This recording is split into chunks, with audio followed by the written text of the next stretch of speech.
Hello everyone, just thought I'd make this quick video in the hope that it's useful to some of you. So I've been at this martial arts thing a long time. Started when I was a kid. I turned 50 this year. I've got lots left to learn, but I've learned a lot. And one of the things that I found really useful to my own training and teaching, and I hope that you find it useful too, is my personal mantra of I can't be an expert at everything, but I want to be a beginner at nothing.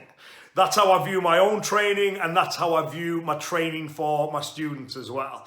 The fact is, as lovely as it would be if we could excel at every single possible aspect of the martial arts, there just isn't the time, right?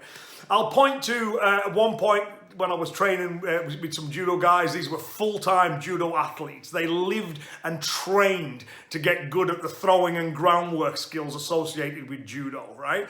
They didn't have the time to learn to punch, to learn to kick, to learn to use weapons. They didn't, because they were trying to excel at this specific area. If you wanted to be an elite level boxer, you haven't got time to learn anything else other than boxing. And these are the elites. These are not, everyday people who have jobs and family and other things that they need to do with their time. We need to be realistic about what it is that we can achieve.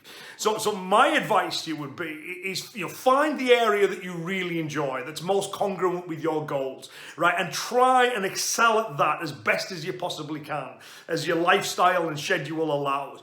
But within that, so that you don't become too one-dimensional, make sure that there's no areas of training where you know absolutely nothing, right? So if you're someone who thinks, I really, really love striking. Striking's my thing. I find striking fascinating.